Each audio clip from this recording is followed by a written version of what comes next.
नमस्कार, मी मृणाली पिळंकर. पाहत आहात LS मराठी. पाहुयात काही महत्त्वाच्या घडामोडी. औरंगजेबाची कबर जेसीबीने उखडून टाका, तिथे मंत्रालय बांधा. तेलंगणातील भाजप आमदार टी राजा सिंग यांचं वक्तव्य. जालन्यातील मंठा तालुक्यात पावसाचा जोर. वझर सरकटे परिसरात गारांचा पाऊस. उकाडापासून काहीसा दिलासा, मात्र काढणीला आलेल्या रब्बी पिकांचं नुकसान झाल्याने शेतकरी चिंतित. सांगलीच्या खानापूर तालुक्याला गारपिटीचा तडाखा. शेकडो हेक्टर द्राक्ष बागांना फटका. राज्य शासनाने मदत देण्याची मागणी. छत्रपती संभाजीनगर जिल्ह्यात अवकाळी पावसाची हजेरी. अचानक आलेल्या पावसामुळे नागरिकांची तारांबळ. शेतकऱ्यांमध्ये चिंतेचं वातावरण. रुपाली चाकणकरांनी राज्य महिला आयोग अध्यक्षपदाचा राजीनामा द्यावा, नाहीतर मुख्यमंत्र्यांनी राजीनामा घ्यावा. भाजप नेत्या केळकर यांची मागणी.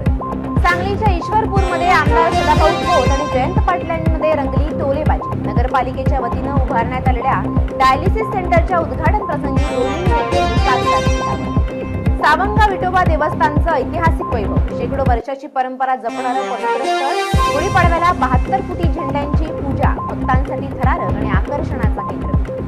विजेच्या खांबाला स्पर्श होताच 20 वर्षीय तरुणाचा मृत्यू. सेन गावात हळबळ.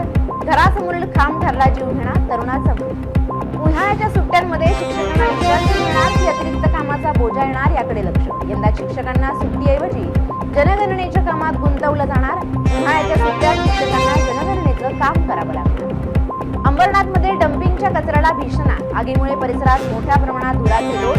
काही काळ नागरिकांमध्ये भीतीचं वातावरण. या होत्या आताच्या घडीच्या काही महत्त्वाच्या बातम्या. अशाच महत्त्वाच्या बातम्यांसाठी पाहत रहा LS